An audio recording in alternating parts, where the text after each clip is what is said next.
Our guest speaker today is Torrey Chambliss, the manager of the Foreign Trade Zone and Cargo Business Development at Port Tampa Bay, which handles more tonnage than any other Florida port.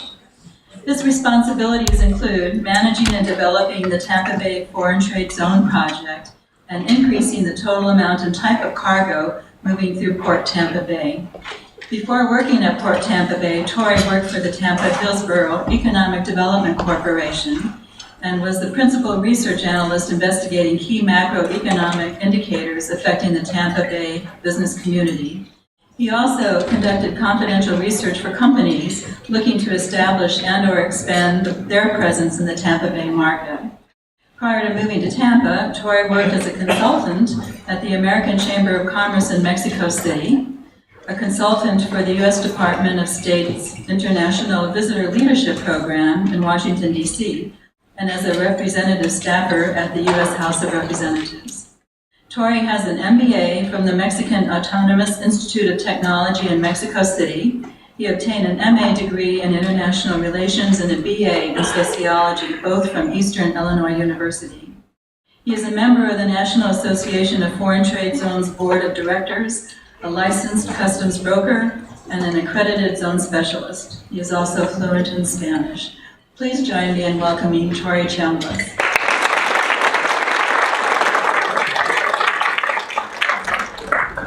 Good afternoon, everyone.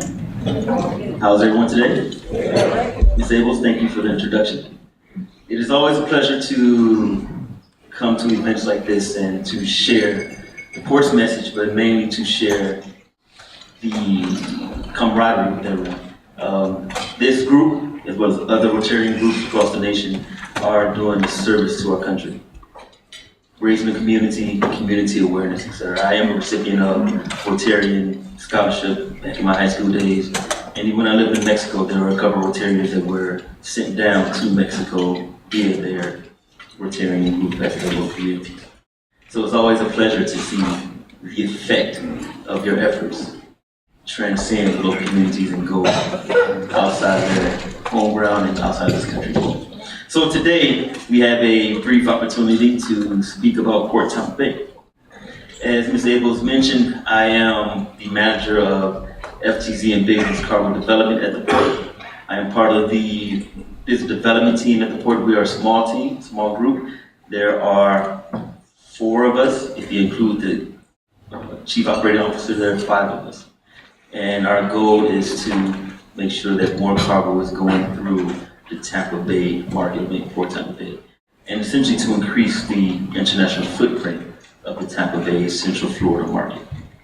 So if you can imagine, with such a small group, with both a national as well as an international platform, our time is a significant resource for us, and we try to be as concise and efficient as we can. So with that, I'm going to try to be efficient with this presentation. If I am not, I apologize. So one thing I always like to do first is to set the stage. Make sure that we all understand what we're talking about, the market of reference, etc. And so I like to always start my presentations with an image of Port Tampa Bay.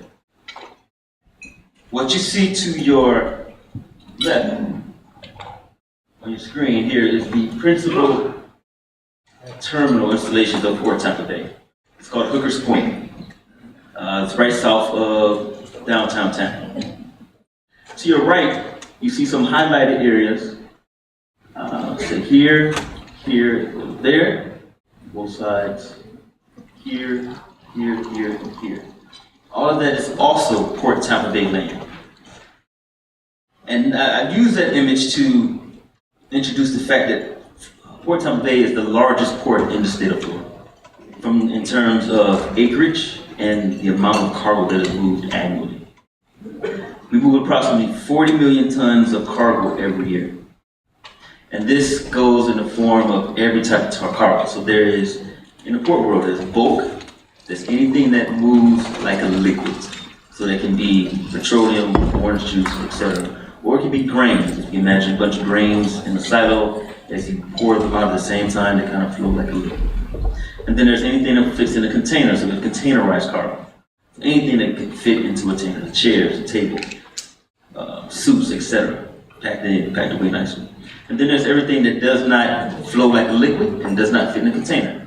There's break bulk cargo. So you can imagine things such as Tampa International Airport just recently imported their new trams or the new trains that go from the rental car facility to the main terminal. Those came in through Port Tampa Bay. Or the big roller coaster, the drop roller coaster at Busch Gardens, that came in through Port Tampa Bay. So you have big project cargo. So we handle all types of cargo. So with that, we move the most amount of tons in the state of Florida beyond Port Miami, Jacksonville, etc. And the amount of space that we have, you can actually fit Port Miami and Port Jacksonville in our installations at the same time. We are the energy gateway for Central Florida. We import approximately 47–50% of all petroleum that comes into this market. So everything that you are putting in your car, we have our footprint on it. Anything that goes into the airport, we have our footprint on it. So last year when we had that horrific hurricane, we had to make sure that we were up and running immediately to make sure that commerce and that you can move as efficiently as possible. We cater to a huge expanding market. I will speak to that later.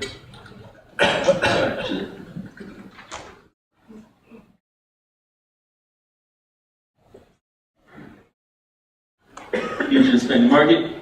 We're a major fertilizer port, as you can imagine. Mosaic is in this market, and Mosaic has a very large footprint.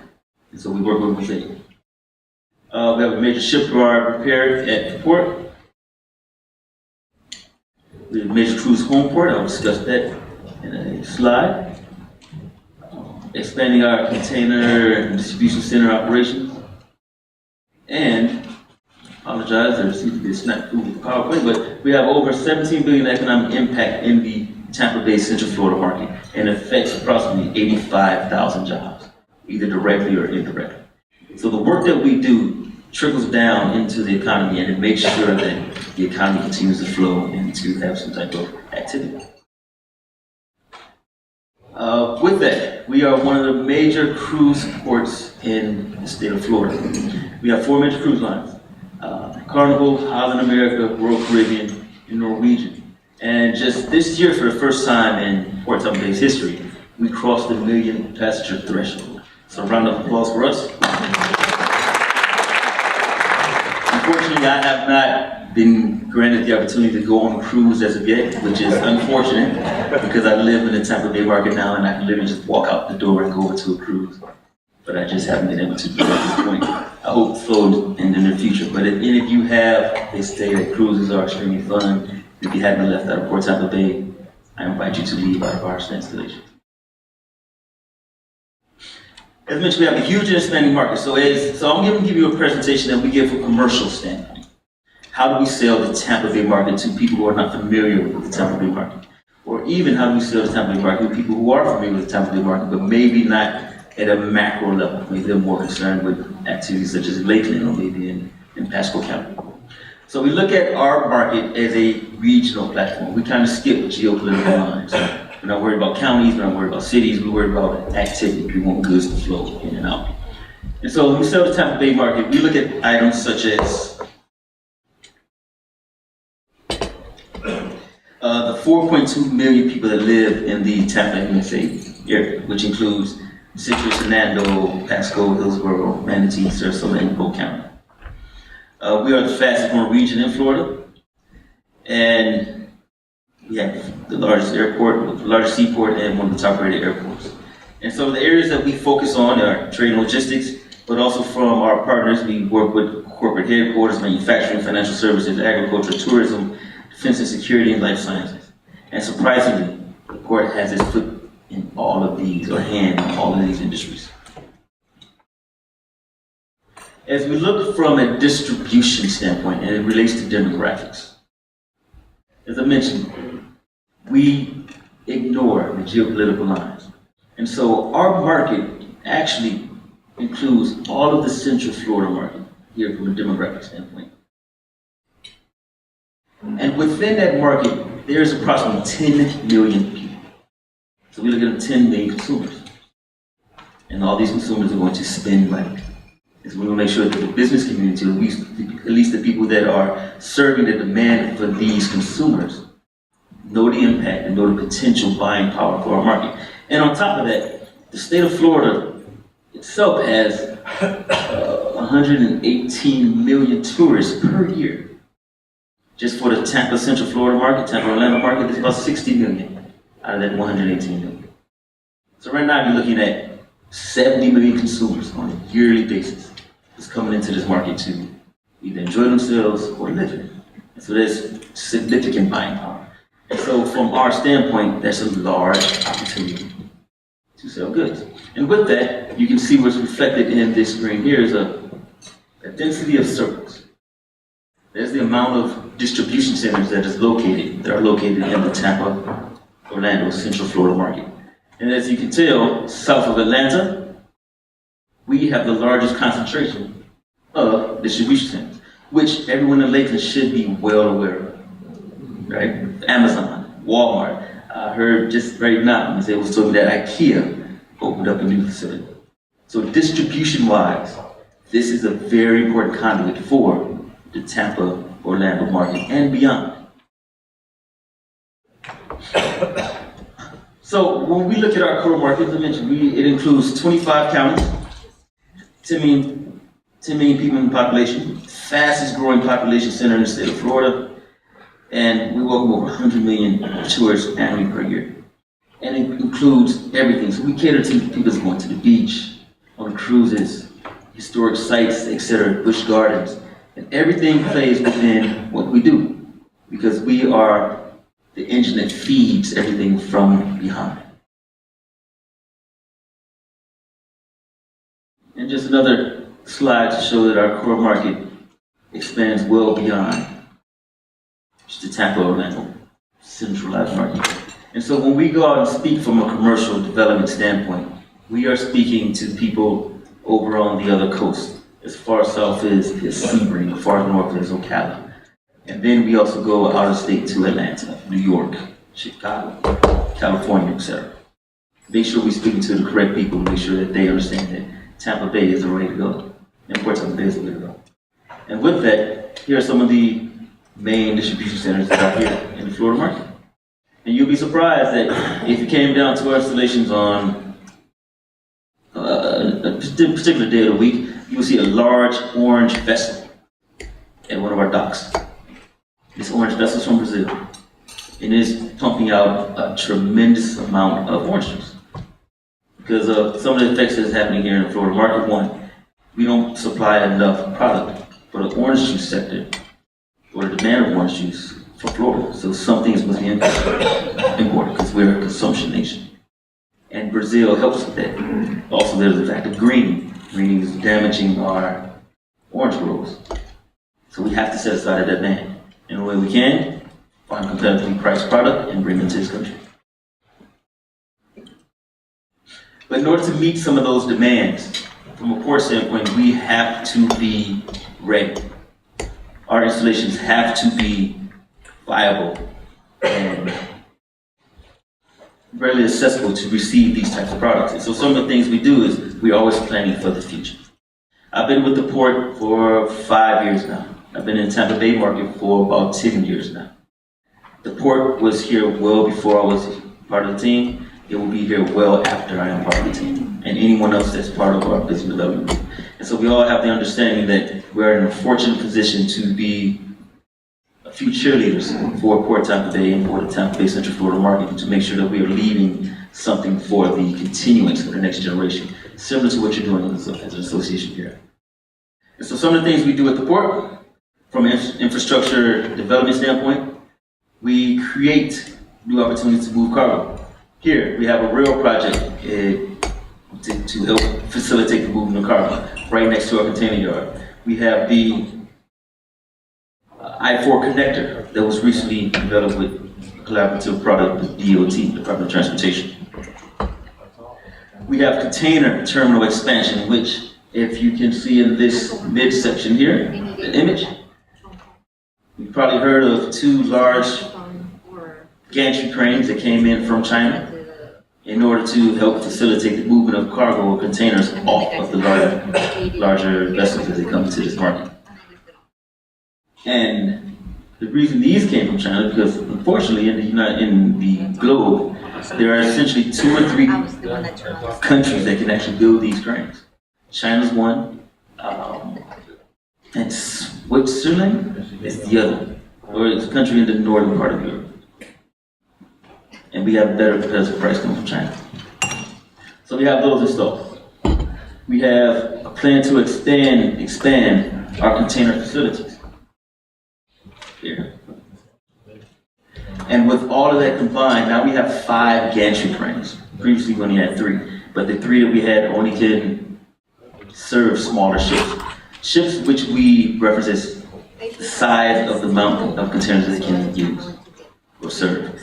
And so previously we only served ships that had a capacity of 4,000 TEU, which is 20-foot equivalent units, if you're talking about the size of the container.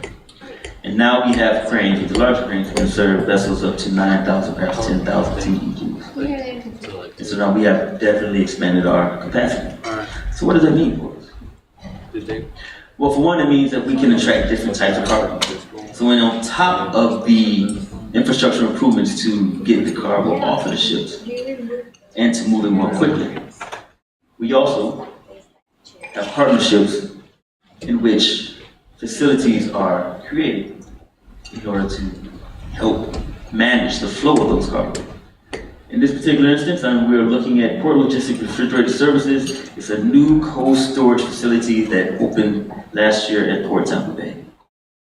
It recently received its first shipment of bananas from Central America, first shipment of pineapples from Central America, first shipment of avocados, tomatoes, and a plethora of other things, all from outside the country in order to satisfy the demand of what we have in this country. And it seems to be working well. We used to have, prior to my time at the port, a cold storage facility that was a major component in the movement of bananas, because Port Tampa Bay used to be a banana player. Unfortunately, that installation decreased with the amount of time it went through, and we had to demolish it, so we were immediately out of the game. That was over 15, 20 years ago. But now with this new installation, we are back into the game, and we are actively out there recruiting companies to use our facility. And so we will see additional increases in the amount of perishables that's coming through Port Tampa Bay. And here is a snapshot of the larger picture of installation improvements that we are doing at Port Tampa Bay. So we have Port Logistics Code, PLRS. We have the expanded container terminal, 4. We have the rail project, which will serve more goods going into the interior of the country and also from the interior of the country to the external markets. And then we also have additional projects, which I did not discuss, that will happen further north. And these are only at the main installation that I mentioned, but that I demonstrated to you at the beginning of this project, this conversation. In some of these southernmost land acquisitions that we also have development of steel products, in which we are actually, Port Tampa Bay is the largest importer of steel in this country, or in the state of Florida. It's probably surprised you didn't know that. We import a significant amount of aluminum, so all to satisfy the demand for the construction and the type of operation needs those type of products. So how do we get there? Right? So now we have to look at this as a very practical way. One, we want to satisfy the demand in the United States, but we're involved in international trade, so we have to move the commodities. In order to move the commodities, we need installations to help get those products from point A to point B. However, we also have to be players in the transportation game in the global aspect. So how do we get goods from those international markets to this market, or how do we get goods from this market to the international markets? Because it's always a two-way street. We are pushing as much exports as we are pushing as much imports. For us, the simple business model is come use our facility. We don't care if it's going in and out. We just want to make sure that it's going over our berths. And so in order to help with that, I will give you 2 examples of what we're doing now. In the past, trade between the United States and Mexico principally occurred overland, simply because the relationships were established at that point, or relationships were established with that overland transportation option. Rail infrastructure was in place, and just the way of doing business. We actually came into the game and attempted to change that dynamic.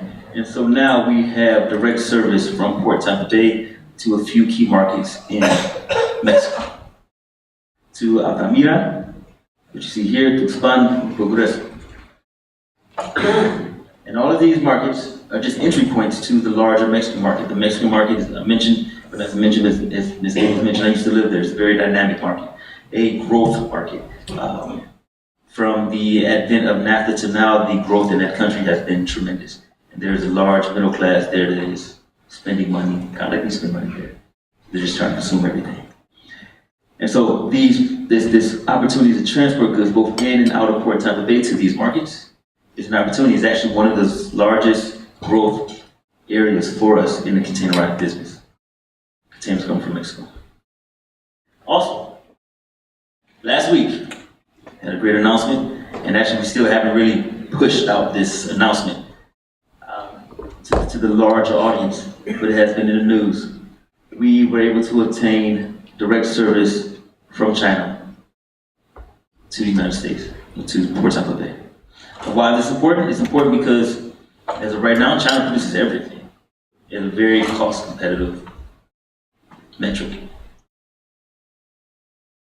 And so in order to make sure that we stay relevant in that international game of the flow of goods, we actively recruit new shipping lines. And so we have a direct shipping service from certain points in China coming through the Panama Canal, which was recently expanded to handle larger ships. And now they can go to Houston, Mobile, and Tampa on their service line. For us, it's a big deal. I was just speaking to Ms. Abels earlier, and we were speaking about one of her associates that loves railroads, and how he can sit there and just look at railroads all day. I have the same type of colleague back in Chicago, and it bores me to death. When I speak about things like this is exciting to me, but I know that I can bore someone to death with this type of stuff. But this is a great opportunity for international trade, both in and out. Remember, the growth opportunity for the U.S. segment for us as business leaders and business people. It's both internally as well as externally. So the more we can sell out to new consumer markets, is better for us. And with that, with the development of the installations at Port Tampa Bay and the increased opportunity to move those goods in a more efficient manner, we develop opportunities for supply chain solutions. And one of those developments is a service that uses the refrigerator warehouse that I mentioned, the things coming in this scenario, to stay at the warehouse and then go on an accelerated train up to the interior of this country, which will serve states such as Indiana, Ohio, Kentucky, etc., with things that whatever they need. Avocados, bananas, tomatoes, etc. Come very straight in Tampa Bay, going straight up. But also, it gives an opportunity for those producers in those states to send things out in an efficient manner. Poultry, grains, etc. Going out, going back directly to either a country in the Central American market, or maybe in China or South American market. Now, the area that I handle at the port or my specialty, is the foreign trade zone. And I definitely can bore you with foreign trade zone stuff. Instantaneous. It's kind of like, as soon as it comes out, everyone goes to sleep. So what I would do is just give you a brief overview of exactly what it is. Foreign trade zone, a quick 10-minute explanation. Every time you import something to this country, you import it to two different things. One is the actual land of the United States. Another one is the umbrella of laws that govern that land. In the FTZ environment, if you have a facility on the land of the United States, but is designated as an FTZ site, it is considered outside of those umbrella of laws. And so that means that if that good is not 100% compliant with U.S. federal regulation, it does not have to be compliant once it comes into that FTZ environment. But once it leaves that FTZ environment and enters the U.S. commerce for consumption, everything must be on the up and up. So this allows companies to enhance their supply chain strategy.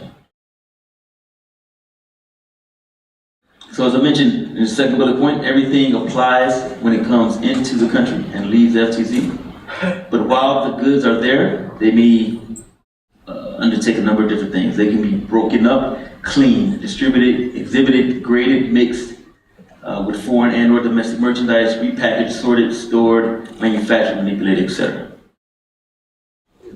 And so what are some of the benefits of this? One, so logistical benefits, streamline the importation process, optimize manufacturing, minimize compliance issues, etc. But there's also a cash flow benefit. There's some type of opportunities to defer duties or taxes. There's opportunity to minimize costs and eliminate costs all the way together. So how does this actually help? For one, but this is the image of the market. This is the size of the market that I cover for the FTZ standpoint. And you see it definitely replicates what we do at the port as far as scope and range. So how does this help us? That's the question of the day. After everything I just presented, revolving the installations, the movement of commodities, and the FTZ services, how does this help us? A few big examples.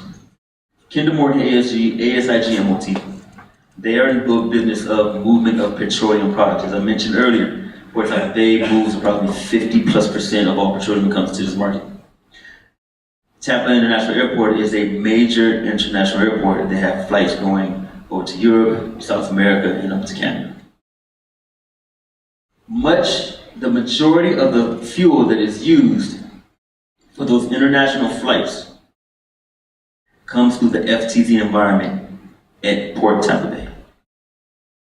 Although we don't have refineries here in Tampa Bay market, the refineries are in the other Gulf cities, but they're shipped over here via barge, placed into our pipeline system, and then piped over from Tampa International Airport, either from Port Tampa Bay to Tampa International Airport or to Orlando International Airport, and then placed on international flights and sent away. Now, what's the benefit for the companies? The benefit is, as I mentioned before, this good has never officially entered United States Customs territory. And so there are some duties and taxes and some other type of regulatory compliance that the company needs to adhere to in order to get this good in. But since it never entered the environment, they don't have to pay taxes or duties on it. So in an environment of economies of scale, where you have a large amount of petroleum going out of this country being used, they can sell this commodity at a better competitive rate to these companies, and it leaves the United States of America. But jobs are created, jobs are maintained, and business is active. So you can see from this example, the port, our installations, and FTZ all work as one. Other examples, as I mentioned, we are the largest importer of steel. The number of steel products come in, we store them at our facility until they are used at their owner's discretion. The principal benefit for that is the deferral of duty. So imagine you have to pay the government some money in order just to break it into this country, and that's $10,000, $20,000 that is now out of your pocket. In this scenario, you don't have to pay the government. It just stays in our facility. We watch it, we care for it, and once you use it, that's when the money comes out of your pocket. So if you have another $10,000 expense that you need to use right now, you can use the money for that. So it's a cash flow benefit. Ritchie Brothers, I'm sure all of you are familiar with Ritchie Brothers, I-4. Largest construction equipment auctioneer in the world. They use our installation to bring in goods that are not compliant with the United States federal regulations for emissions. They store it at our place. We have buyers come over to our place, analyze it, test ride it, etc., and then they purchase it virtually at the auction. Then they ship it back out of this country. It allows Ritchie Brothers to expand its marketplace. It also allows buyers to purchase a competitively priced product and then use it back in their homeland. So it all works together. And so with that, we'll leave you just a final image. Port Tampa Bay is just one little blip on the radar, as you see. But we adhere to 70 million customers a year, have a large economic impact, $18 billion. We are generating 85,000 jobs, either directly or indirectly. And we want to make sure that we are a partner in this game with all of you. So the more that you can get out and promote Port Tampa Bay, the more we'll be appreciative. So with that, if you have any questions, please. With the opening of this dialogue and the new large super containers, will they be able to get under contract? Great question. The question was, just in case you did not hear it, with the expansion of the canal, Panama Canal, there will be larger cargo ships, container ships that will come through the canal. And so with the limitation of the bridge or the presence of the Skyway Bridge, will we be able to serve those vessels or will they have to go somewhere else? The answer is twofold. One, cargo ships will be able to serve it. As cargo ships get heavier, they sink lower in the water. So the larger ships that come through the canal, we will be able to tend those ships because the heavier they get, the lower they sink in the water, so they will be able to travel under the Skyway Bridge. Another caveat to that is, depends on the size of the ship. For the Gulf of Mexico market, we won't see the super uber post-Panamax vessels. They will be reserved for other markets, but we will see some of the second tier larger ships. So as I mentioned with the Costco image, or the Costco diagram, we will receive ships up to 10,000 TEUs, which is pretty significant for the Gulf of Mexico market. The second fold to the answer is there will be a limitation on our cruise industry. Cruise ships are being built more higher, with more balconies and decks so people can go out and explore and enjoy the water, enjoy the sight. And so as these ships are being built, they don't sink lower in the water with more people. They sit up higher. So we will be limited in the size of cruise ships that we can serve. However, we will still have a large, very significant, strong niche in that market because even the smaller ships, as we have been able to see in the past, serve a decent sized market and people are willing to go on those ships.